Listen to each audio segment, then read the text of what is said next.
The nation said goodbye to a man known as America's pastor. Tributes came from around the world at funeral services for the Reverend Billy Graham. Weijia Jiang tonight takes us to the ceremony today at the Graham Library in Charlotte, North Carolina.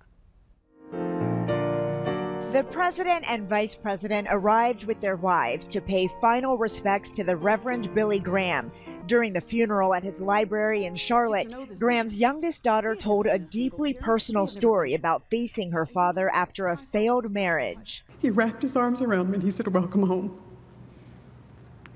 There was no shame, there was no blame, there was no condemnation, just unconditional love.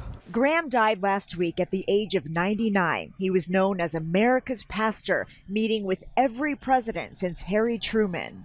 Graham himself began planning his funeral a decade ago. A family spokesman framed it as the preacher's last crusade. It was powerful, but it wasn't overpowering. It was warm and affectionate. About 2,000 guests attended the service, which was live streamed to a larger audience. Graham's son Franklin delivered the eulogy. My father's greatest longing has been granted. He's in the presence of God. The service included songs from gospel musicians who performed at Graham's speaking events around the country.